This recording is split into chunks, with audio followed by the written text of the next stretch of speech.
Hey, what's going on, everyone? Welcome back. In this video, we're looking at the Saturday NBA slate. We have 8 games tonight, starting at 8 p.m. So let's get started. As always, appreciate if you guys hit the like button, subscribe if you haven't already. Yesterday's core plays were pretty solid. Ended up getting off of Maladon, which sucked because he ended up hitting 10x, but we're still able to make out and double ups on Draftkings thanks to DeMar DeRozan going nuts at a very cheap price tag, as well as DeJounte Murray. So let's keep it going today. Let's get started. As always, appreciate if you guys hit the like button, subscribe if you haven't already. You can follow me on Twitter at the DFS Process for updates close to lock, and let's get started. So I have a bunch of games starting at 8 and 8:30, and then we have one game at 10 p.m. Starting off at point guard, probably have to make a decision between Luka Doncic and Damian Lillard tonight. Luka is 10-7, so his price tag has come a bit down on DraftKings. He's been around this price tag. He was over 11,000 a little bit ago, and Lillard is 10-6 still. Lillard gives you a ton of scoring upside. Doncic gives you a ton of just all around upside in terms of triple doubles, and I think I would probably lean to Luka. Even though Lillard looks great, I think both are solid. But if I had to pick one, I think I'd go Luka, especially if he gets low ownership. Tough matchup last night against the Jazz, but it's a really good spot against the Suns. It should be a close game with the Suns missing Devin Booker, and he's at home in Dallas. Lillard looks good as well. It's a very good spot against Chicago. Another game that will probably be end up being pretty close. And Lillard's gonna be playing 38 to like 40 minutes tonight, so can't go wrong with either one. If somehow you can end up paying for both, that's probably going to be a fine approach if we get some more value. It's pretty tough right now. Other guys that I'm considering at the point guard position are Chris Paul at 76. Had his first dud without Devin Booker last game. It was a back-to-back. They ended up winning by 21 points. So didn't have to play a lot in the fourth. Ended up just playing 27 minutes. Now it's the matchup against Dallas. Expect him to go back to playing like in the mid-30s, and I think he looks very solid. His price tag came down a little bit. One of my favorite plays is Ja Morant. He's only 7,100. The Grizzlies haven't had to play in over 10 days. First game since the 18th. And Morant's price tag is just ridiculous. He was 83, 8,400. He's only played a few games this season, but he's been pretty solid in all of them. This matchup against the Spurs. Spurs defense below average this season. Individual matchup is tough against DeJounte Murray, but Ja Morant is super explosive. I think those two will go back and forth, and will be fun to watch. John Wall is at a really nice price tag at 6,800. His minutes have definitely been a little bit lower, but he still gives you a ton of upside. Minutes keep going up, so wouldn't be shocked if he goes back up to like 32 to 34. You have Kemba Walker, tough matchup against the Lakers. That game is going to be fun to watch. I don't think it'll be great for fantasy. You have two pretty solid defensive teams, so right now I don't have too much interest in that game. I do like DeJounte Murray again. He's just super cheap at 6,300. It doesn't make a lot of sense. Even in foul trouble last night, he put up 41 in just 32 minutes, and it's a very good spot against the Grizzlies. It's only a few games, so pretty skewed, but I expect this game to be pretty high scoring and to be playing at a decent pace. When we have below $6,000, you have some decent options. Lonzo had a great game last night. I probably will not chase it. He is at a good price tag. If you play a bunch of teams, definitely have him in some. And then, don't think I'll have Bledsoe or LaMelo Ball or Schroeder. Below $5,000, like Halliburton has big time GPP upside. Tough to play him. I mean, it's not that tough because he is now consistently getting over 30 minutes a night. So he could be a decent cheap option that I don't think too many people will go to. And then you have not that many guys that I'm considering that are below Halliburton. I think that's kind of covering the main guys I'm considering. At shooting guard, I love Zach LaVine tonight against Portland. Just even in a tough matchup against the Bulls, against the Celtics, he ended up putting up 46 DraftKings points. He's been just shooting great this season, especially from distance. He is shooting almost 40% from three, shooting over 50% from the floor.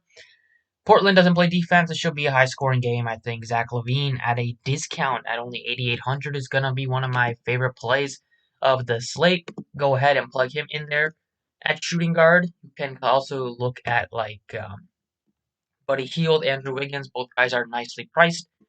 You have Kendrick Nunn. If there's no Butler tonight, it's a good spot for the Heat. They are going to be without Dragic already, who's been ruled out for tonight.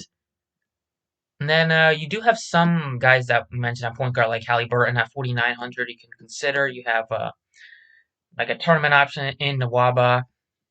You have a very cheap option in Josh Richardson. His minutes probably be in the 20s, high 20s maybe. They are they're not completely healthy because they're still missing some guys, but it is a good price tag on Richardson. I just don't like it when both Kristaps and Luka are playing because they get so much usage. And it's mainly it here. You do have some like cheap plays in like KCP as a tournament throw or like Devin Vassell, but not really strong plays, I don't, in my opinion, unless you play a bunch of teams. Moving on to small forward, you have pretty nice price tags on Gordon Hayward. Wasn't great last night. Did play a ton of minutes, and he did kind of contribute in all aspects. Just scoring was pretty low at just 11 points. It's a tough spot, back to back. Both teams on a back to back. Could see, if Milwaukee doesn't rest Giannis, then I'm not that thrilled about targeting Charlotte on a back to back. Could be a blowout here. Once again, I love the price tag on DeMar DeRozan. He's just continues to be underpriced, averaging 40 DraftKings points. Should not be $7,000. He wasn't even too popular. Last night had another great outing in terms of just shooting the ball. 11 of 14, had 10 assists. His assist numbers are super high, and the rebounds have been there most games as well. Just way too cheap again tonight. So definitely be jumping on some DeMar DeRozan. You have Kelly Oubre at 6,000. He tail of just 2 games for him. 1 of 11. The previous game, 7 of 9. He's pretty erratic with his shooting and scoring. It is a fine spot against Detroit, though. I mean, Detroit, they are a little bit scrappy, but overall defense, they're not great. Nice price tag. I think he looks okay, but there are some, like, I'd rather go up to DeRozan right now. Or you have, like, Keldon Johnson's cheap at 58 if they decide to rest Aldridge on a back-to-back. You could even play him even if Aldridge is in. You have Crowder. Without Devin Booker, he's been playing pretty solid, so not that interested in Kelly Oubre. I think I'd probably take a shot on Crowder or Keldon Johnson.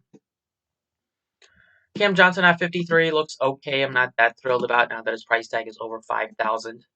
Probably consider like Bridges or Crowder over him. And mainly it here. I don't think I'm really considering anybody else.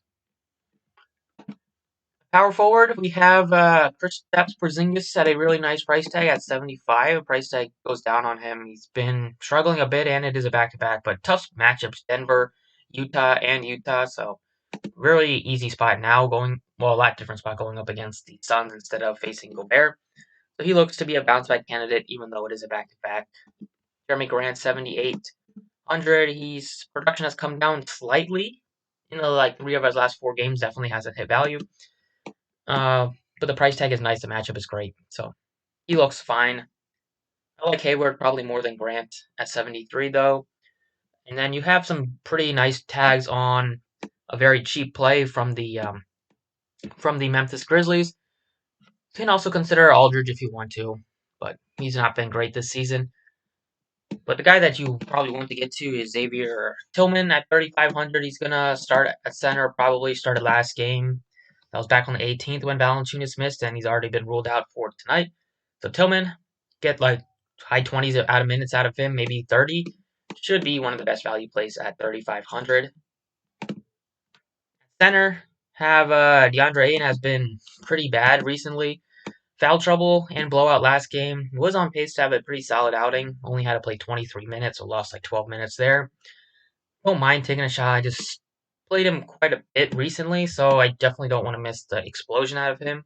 I think he's a little bit easier to get to on FanDuel, but on DraftKings, I think you can go cheap at center with like Plumlee looks okay. You have Aldridge at 54. You have Wiseman, then you have Zeller at 45. I think Zeller looks fine. Not an easy spot. Probably just because he's cheap, I don't mind going with him. Was in foul trouble last game a little bit, so he got just 26 minutes, but he's a double-double candidate.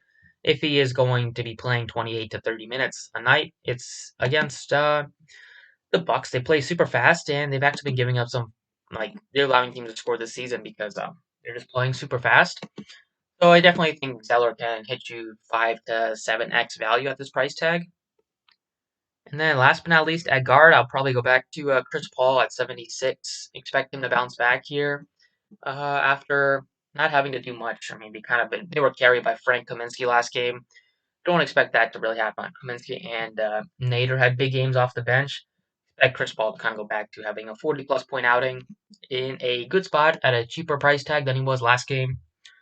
So, yeah, that's pretty much it for the DraftKings breakdown. Let's go over to FanDuel now.